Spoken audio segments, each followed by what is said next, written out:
Pueden tomar sus asientos, mis hermanos. Les voy a invitar que vayamos inmediatamente a la palabra del Señor, que se encontrará en el libro de Evangelio según San Juan, en el capítulo 9. Juan, capítulo 9, versículo 40.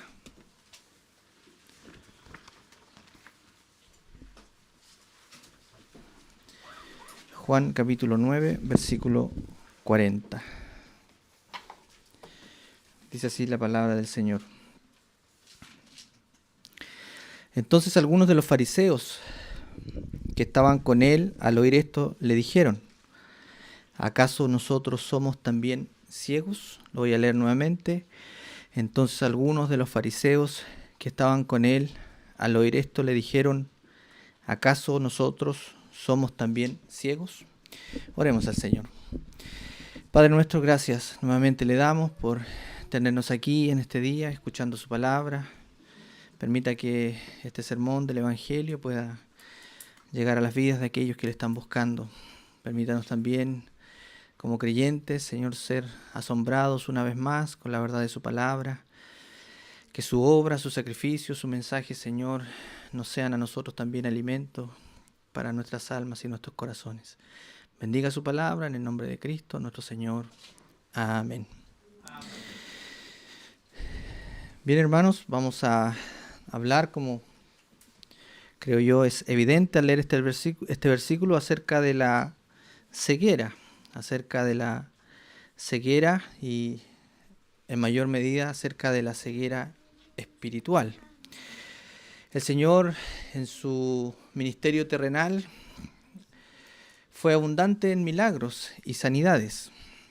La Escritura registra, algunos que han contado cuántos milagros y sanidades hay, registra al menos 33 eventos en los cuales el Señor ya sea obró por sanidades desde el punto de vista físico, o mostró su poder sobre la naturaleza, e incluso no sobre enfermedades, sino sobre la muerte. Sin duda estos fueron los hechos que quedaron registrados en las Escrituras para nuestro bien, para poder entender también en alguna medida, en gran medida diría yo, el Evangelio, pero sin duda fueron muchos más. Si usted me acompaña al libro de Mateo, en el capítulo 8, en el versículo 14, el Señor Jesucristo,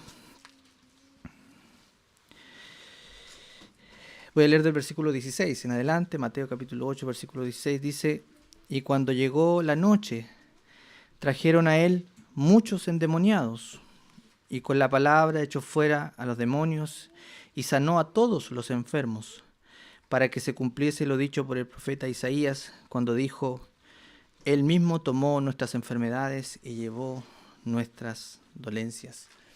En un sentido físico y temporal, el ministerio de Cristo incluía también sanidades. Era una muestra de su divinidad, de su poder, sobre todo toda enfermedad y toda dolencia.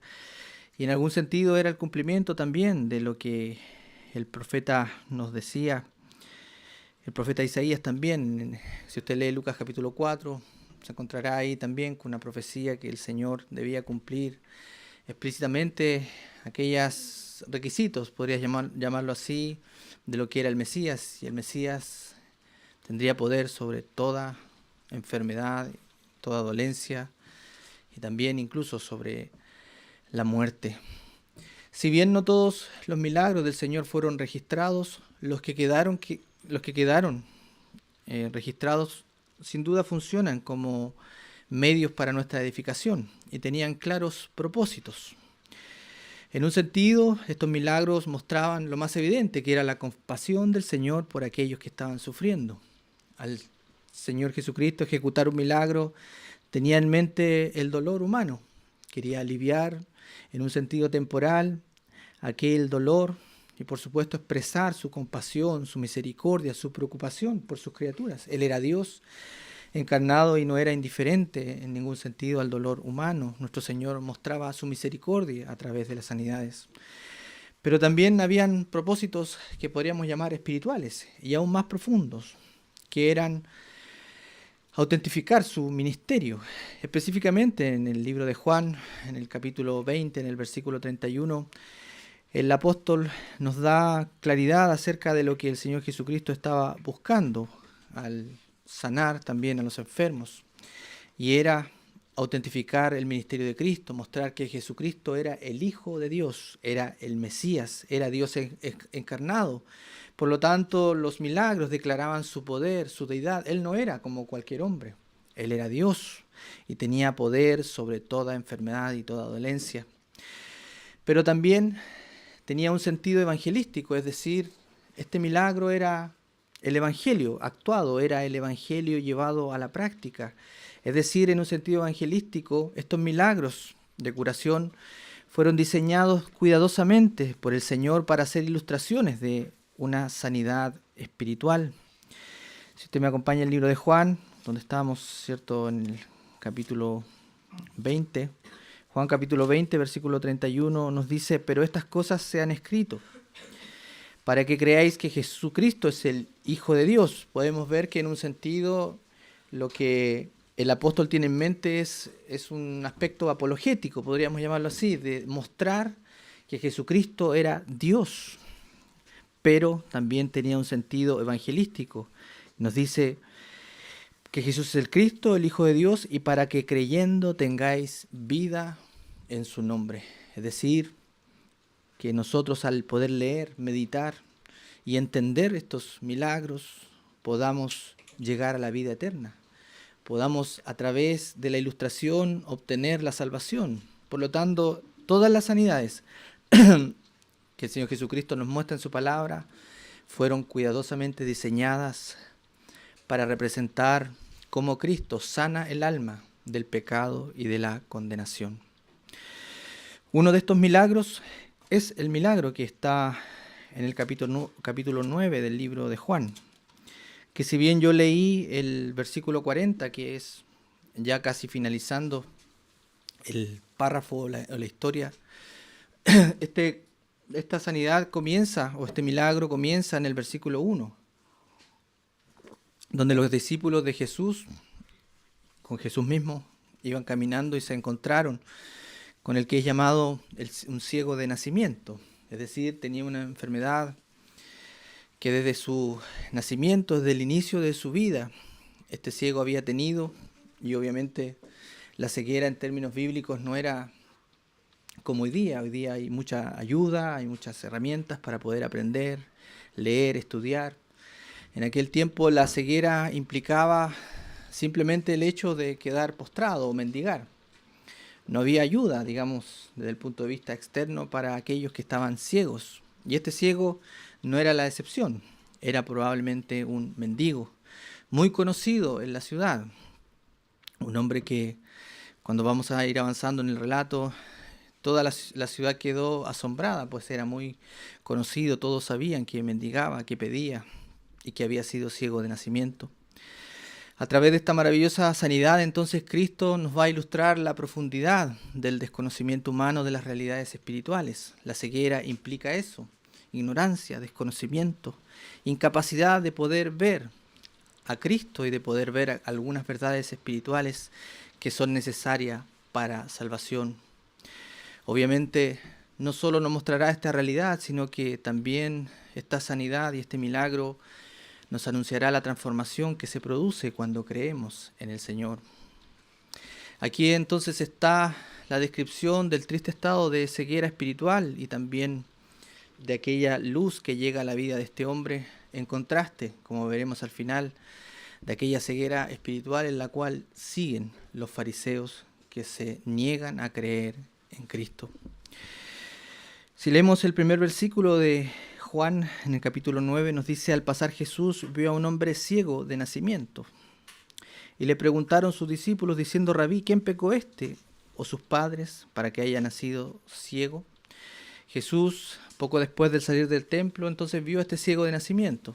Los discípulos, al ver su estado de calamidad, podríamos decir así, de postración o de necesidad, le preguntaron a Jesús una pregunta teológica: es ¿quién pecó este o sus padres? Lo habíamos visto predicaciones anteriores, pero es importante recordar que los discípulos no estaban exentos de la enseñanza de algunos fariseos o rabinos, que creían que una calamidad especial, es decir, una enfermedad especial o una condición especial, estaba asociado a pecar especialmente también.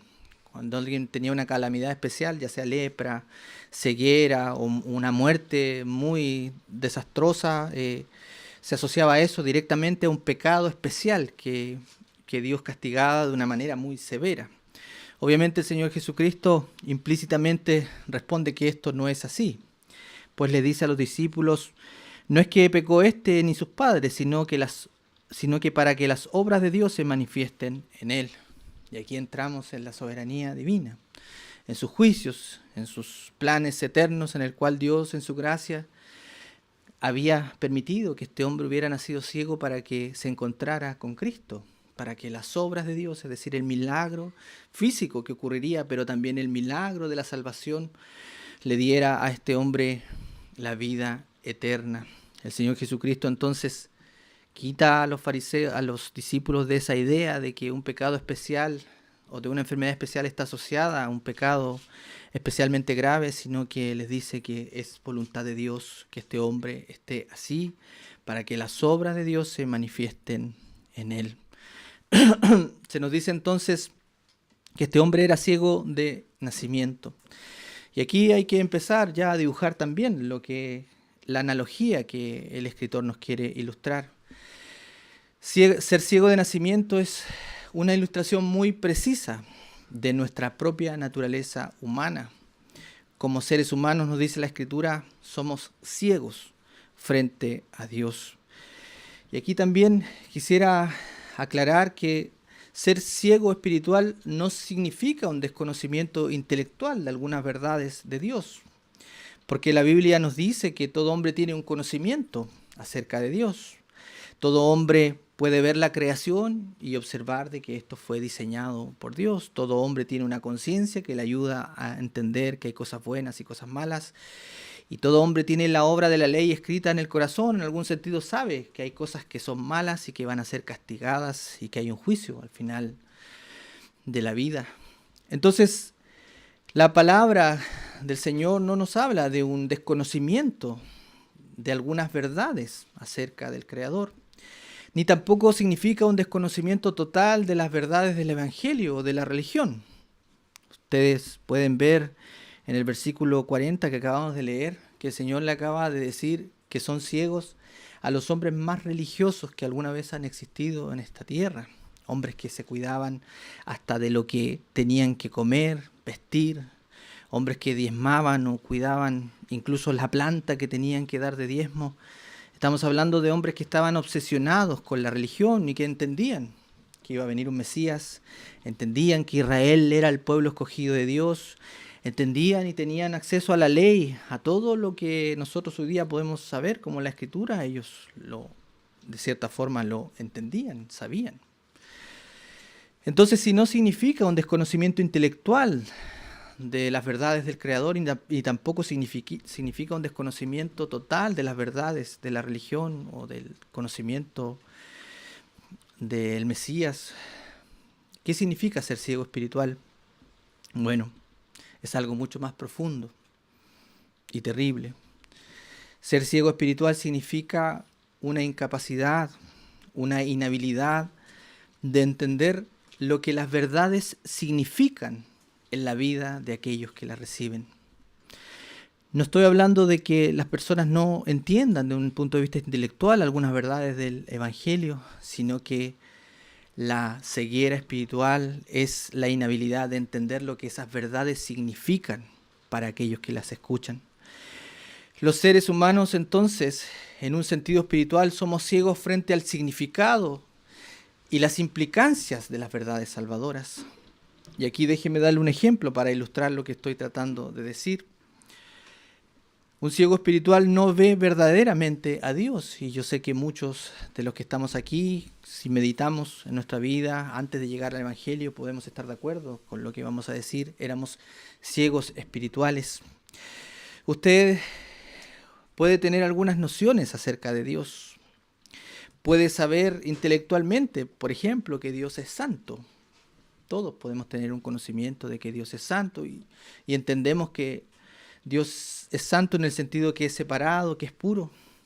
Pero cuando alguien es ciego espiritualmente, significa que no puede apreciar ni entender lo que esa verdad significa para él.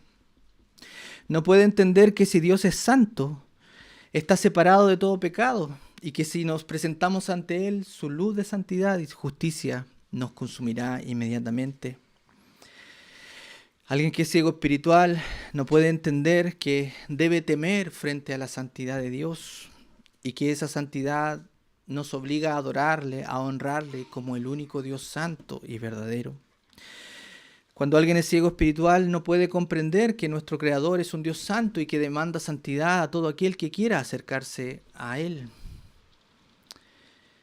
Cuando usted escucha de la santidad de Dios es solo una palabra, es solo un concepto que entiende, pero no le alarma en nada, no se preocupa de que Dios sea santo, que eso significa que nos ve y que nos juzgará de acuerdo a su estándar de santidad y que demanda justicia para cada uno de nosotros.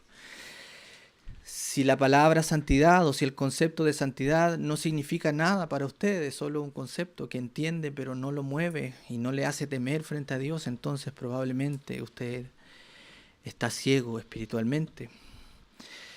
Déjeme también ilustrarle con otra verdad. Alguien que es ciego espiritualmente puede tener también nociones acerca de Dios. Puede saber, por ejemplo, que Dios es justo. Pero sus ojos están velados a lo que esto significa e implica en su propia vida. Que Dios sea justo significa que Él nos juzgará verdaderamente a todos y que tendremos que presentarnos ante Él un día y que Él pagará a cada uno conforme a sus obras. Que su ley sea justa y que Él sea santo y justo significa que hay un estándar bajo el cual seremos juzgados, y no solo en lo que hemos hecho, sino en lo que hemos pensado, en lo que hemos dicho, en las motivaciones que nos han movido durante nuestra vida. El hecho de que Dios sea justo le hace temer a Dios, le hace buscar su misericordia, le lleva a pensar a estar a cuentas con Él. Si la justicia de Dios no le mueve a temer a Dios y a estar a cuentas con Él, entonces probablemente usted puede ser ciego espiritual. Ser ciego espiritual entonces no solo significa ser incapaz de percibir las implicancias de las verdades acerca de Dios, sino que es también la incapacidad de percibir la verdad acerca de nosotros mismos. El ojo natural, tal como nos conocemos de un punto de vista natural y temporal, no puede percibir nuestra miseria espiritual, ni tampoco puede ver la gravedad de nuestro pecado. Puede verlo en un sentido vano, quizás.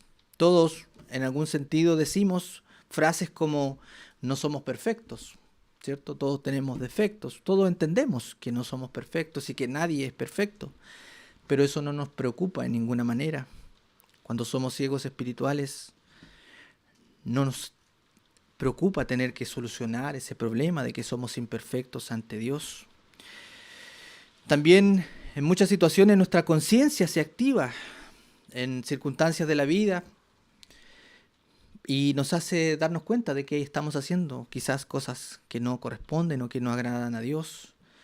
Pero cuando hay ceguera espiritual, esa conciencia que se ha activado para llevarnos a Dios no nos puede hacer apreciar la gravedad de nuestro pecado. Muchas veces esto es ilustrado cuando a alguien se le habla del pecado y dice, sí, esa persona es pecador, o yo no soy tan pecador como los que están en prisiones, como los que están en la cárcel.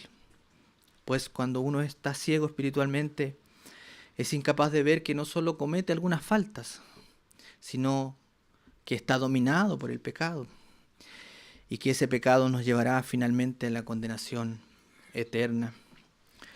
Yo recuerdo, hermanos, cuando el Señor hace muchos años me llamó a su gracia y yo contaba mi testimonio. Quizás a usted también le pasó muchas veces. Contaba su testimonio y le decía a la gente que éramos malos, que habíamos pensado cosas malas y que el Señor en su gracia tenía que castigarnos y que si no íbamos a Cristo, el peso de la ley tendría que caer sobre nosotros. Y cuando yo les contaba mi testimonio a muchas personas, me decían, tú sí que eras malo, ¿ah? Lo tenías guardado nomás. Pero lo que yo estaba tratando de hacer era tratar de explicarles a ellos mi gravedad para que ellos se dieran cuenta de que estaban en la misma condición frente a Dios, pero lo único que conseguía era que me miraran de una manera en la cual veían a mí como malo. Obviamente después uno va entendiendo estas cosas y ya no apunta a ciertos detalles.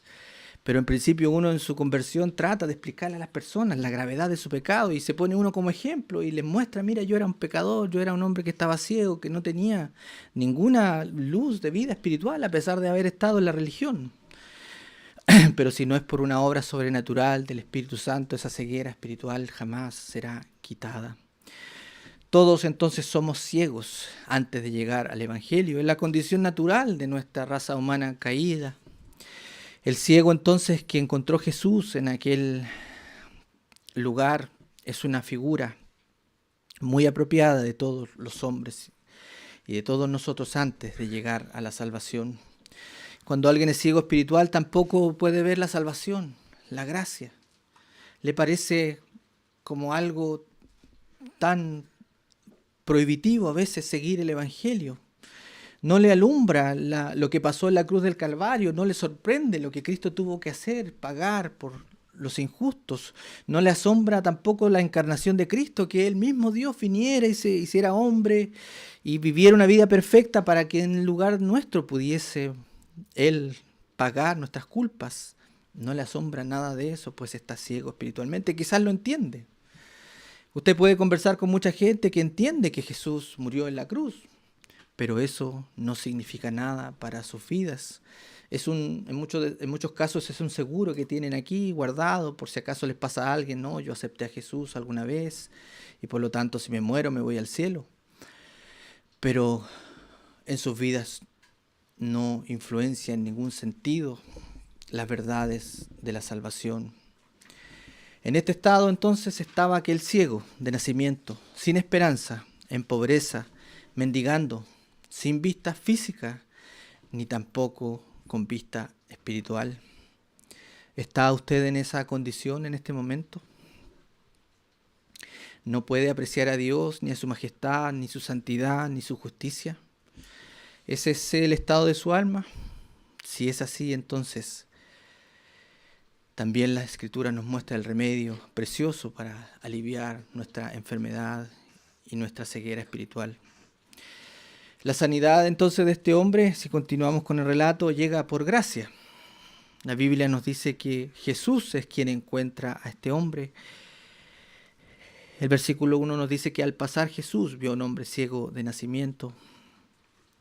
Y el Señor Jesús dice en el versículo 4, me es necesario hacer las obras del que me envió, entre tanto que el día dura, la noche viene cuando nadie puede trabajar. Entre tanto que estoy en el mundo, luz soy del mundo. Dicho esto, escupió en tierra e hizo lodo con la saliva. El Señor busca a este hombre, lo encuentra ciego, sin esperanza, y el Señor, en su gracia, entonces elige ejercer su poder sobre este hombre. La luz del mundo entonces era Cristo, y en su gracia iba a iluminar los ojos de este hombre, tanto física como espiritualmente. Dicho esto, entonces dice la Escritura que escupió en tierra, hizo lodo con saliva y le untó ese lodo en los ojos. No sabemos a ciencia cierta por qué el Señor escogió este método. Solo hay distintas interpretaciones, podemos especular bajo un cierto marco. Quizás la explicación más plausible, que es más general, que es más difundida, es que el Señor probablemente utilizó este método para retratar la suciedad de su pecado en sus ojos. O quizás para esperar que este hombre responda en obediencia. Quizás usó ese método para ponerlo en sus ojos y así activar su obediencia y su misión, pues posterior a ello le envió a que fuera al estanque y sería una figura de la obediencia, el arrepentimiento y la fe que tendría que ejercer alguien una vez que Dios en su gracia lo despierta. Lo que sí podemos saber claramente es que el lodo no tenía nada que ver con la curación física. El lodo ni la saliva no tenían cualidades medicinales, como tampoco la tenían las aguas del Jordán, en las cuales Eliseo pidió a Naamán que se sumergiera 7 veces. ¿Recuerdan ese relato en 2 de Reyes 5:10? Cuando Dios en su gracia también cura la lepra de Naamán, le pide que se sumerja en el agua 7 veces. Entendemos que los elementos en sí mismos no tienen propiedades curativas ni medicinales, sino que ilustran grandes verdades de la salvación. En ambos casos, al igual que en Eliseo y el de este hombre ciego de nacimiento, lo más probable es que la forma o el método que el Señor escogió era para activar su obediencia y para que respondieran en obediencia y sumisión ante la verdad del Evangelio. Entonces Cristo, la luz del mundo, le concede la visión a este hombre no solo en el cuerpo, sino también en el alma. Le dijo: ve, lávate en el estanque de Siloé, que el apóstol traduce, entre paréntesis, dice enviado. En este evangelio Jesús se presenta constantemente como el enviado del Padre. En el capítulo 3, versículo 17, en el capítulo 3, versículo 34, y así en muchos textos más, constantemente Jesús se presenta a sí mismo como el enviado del Padre. Por lo tanto, el método que escoge nuestro Señor y que retrata el apóstol no es antojadizo, tiene un objetivo. El nombre del estanque también significa enviado. Siloé significa enviado. Es perfectamente natural entonces relacionar el agua de este manantial y de este estanque con aquel que es el agua de vida. Por supuesto, es claro el nexo que hace el apóstol. Además, las aguas de Siloé fluyen desde el templo y aún en el Antiguo Testamento eran consideradas como simbólicas de las bendiciones espirituales que emanaban de la morada de Dios, es decir, del templo. En consecuencia, cuando se le dice al hombre que vaya a lavarse al estanque de Siloé, aunque es en un sentido literal que tiene que ir y lavarse en el estanque, el significado es mucho más profundo. Es sin duda que para la purificación espiritual uno debe acudir al verdadero Siloé. ¿Cuál es ese verdadero Siloé? Obviamente es nuestro Señor Jesucristo. Él fue enviado por el Padre para salvar a los pecadores, para limpiarlos de sus pecados y curarlos de sus necesidades. Este hombre estaba postrado sin esperanza. En su gracia, Dios le envía a la fuente de salvación, que es Cristo nuestro Señor. Cristo, entonces, nuestro Señor, es aquel estanque. Es representado como el agua viva que puede limpiar a este hombre de su enfermedad, que puede limpiar la ceguera espiritual, que puede limpiar esos ojos manchados con el pecado y darnos nueva vida por gracia. ¿Usted quiere ver a nuestro Señor? ¿Quiere acudir a Él para salvación? ¿Quiere verdaderamente verse a sí mismo como Dios le ve? El estanque está ahí, disponible. Si usted quiere ir a la fuente, entonces puede, pues la salvación está disponible para todo aquel que viene, se arrepiente y cree en el Evangelio. El relato continúa diciendo que este hombre fue y se lavó. El versículo 7 del capítulo 9 nos dice: fue entonces en obediencia y se lavó y regresó viendo. A pesar de que era un mandato que requería que él caminara por las calles de la ciudad, uno se pregunta por qué Dios no lo sanó inmediatamente, como lo había hecho con muchas sanidades anteriores, con un toque, con una palabra, inmediatamente. El Señor Jesucristo quería que quedara registrado que este hombre buscó también, desde su punto de vista humano, la salvación, por decirlo así. Él obedeció al mandato. ¿Recuerdan el texto de Naamán, donde Naamán en primera instancia rechaza el método divino y tiene que ser humillado? Este hombre no. Este hombre estaba tan humillado y tan necesitado y se reconocía a sí mismo como un pecador que no protesta, sino que obedece de inmediato. Podemos imaginar a este ciego en medio de las calles, sabiéndose de memoria ya las calles. Cómo llegar al estanque no era cosa fácil seguramente para él, pero no lo dudó ni un momento. No protestó, obedeció de inmediato. Fue al estanque con la mano, probablemente recoge agua, se lava el lodo de los ojos y su obediencia entonces recibe recompensa inmediata. La Escritura nos dice que regresó viendo. Y esto ilustra, hermanos y amigos, cómo nosotros también debemos obedecer a las demandas del Evangelio.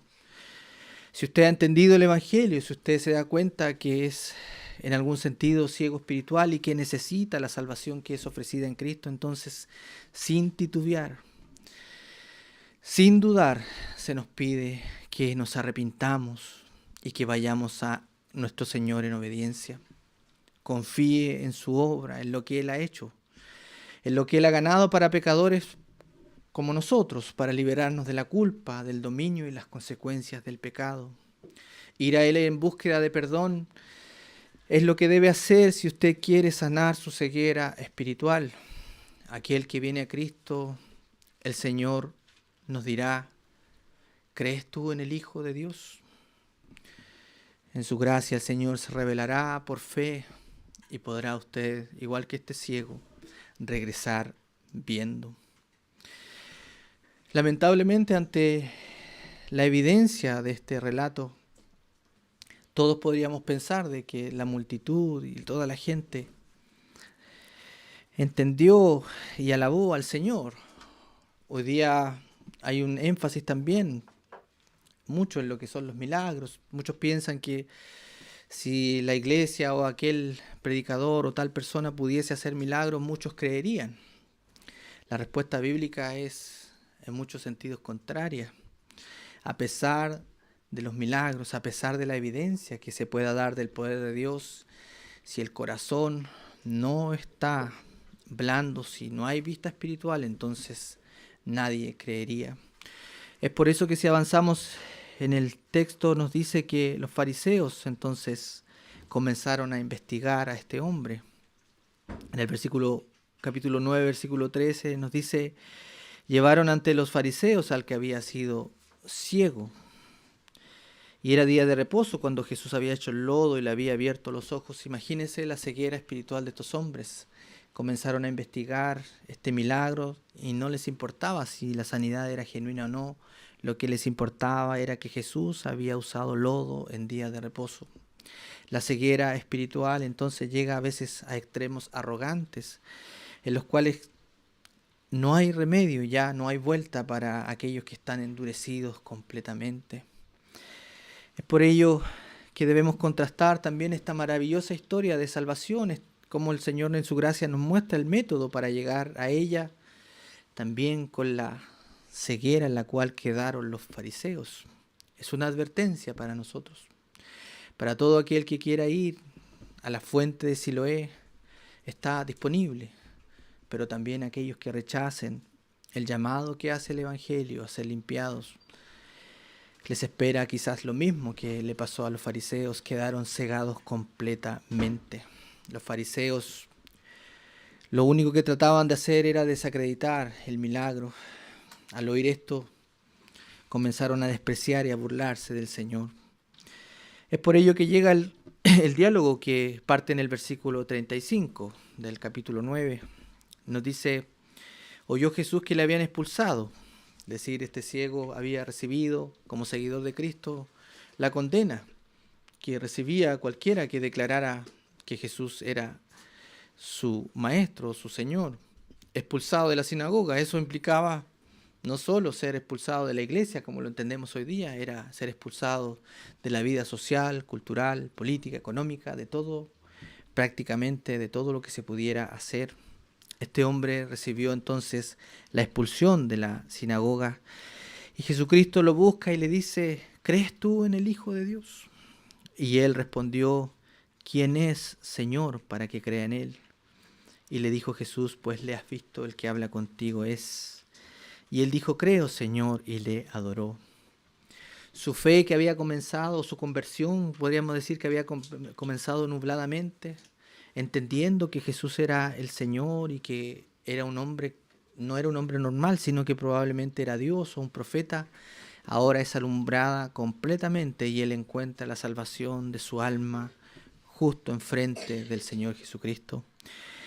Es entonces donde podemos encontrar las palabras de nuestro Señor.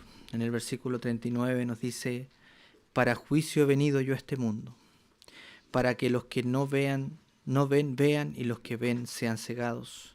Entonces algunos de los fariseos que estaban con él al oír esto le dijeron: ¿acaso nosotros somos también ciegos? Jesús le respondió: si fuerais ciegos no tendríais pecado, mas ahora, porque decís vemos, vuestro pecado permanece. Tenían la duda entonces ellos diciendo: ¿acaso Jesús los coloca en la categoría de las personas ignorantes que no conocen la ley? Los fariseos decían: ¿acaso somos nosotros ignorantes? ¿Somos los que más sabemos de la ley? ¿Somos los que enseñamos a los demás? ¿Somos los que seguimos verdaderamente a Moisés? Tenemos nuestros padres que fueron seguidores de Dios. ¿Acaso nosotros, que sabemos todo lo que tiene que saber un hombre en la religión, somos ciegos? ¿Somos ignorantes de las verdades espirituales? ¿Eran entonces los discípulos e intérpretes de Moisés ciegos, poniéndolos en el mismo lugar de la gente ignorante que no sabe nada de Dios? Y Jesús le respondió: si fuerais ciegos, no tendríais pecado. Es decir, si se dieran cuenta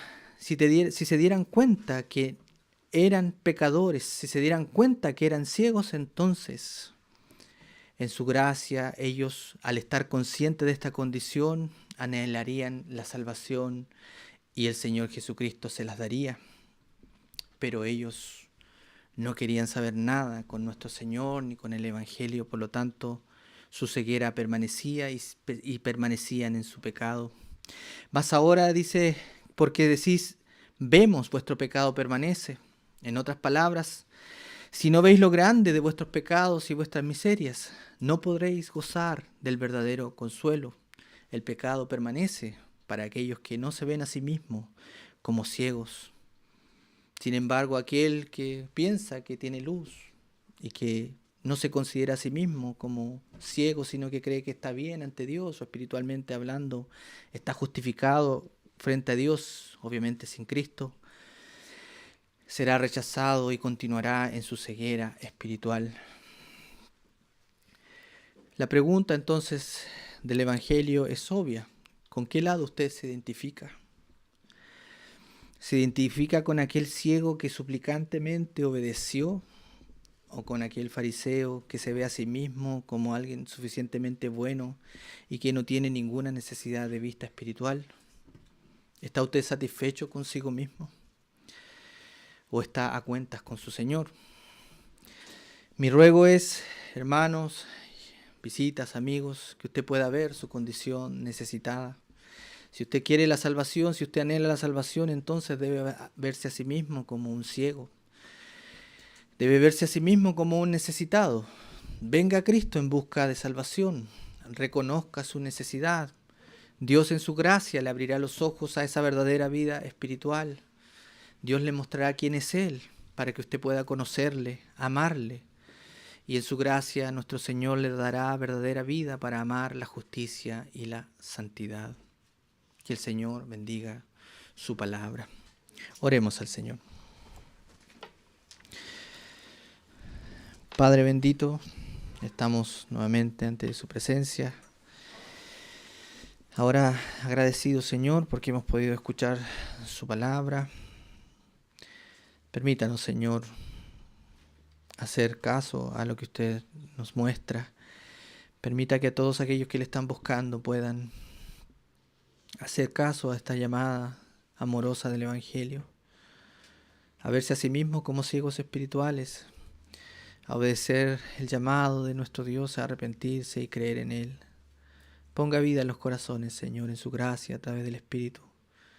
Pueda llamar en su gracia a aquellos que han escuchado. Se lo pedimos en el nombre de Cristo, nuestro Señor. Amén. Les invito, hermanos, entonces a ir a nuestro himno.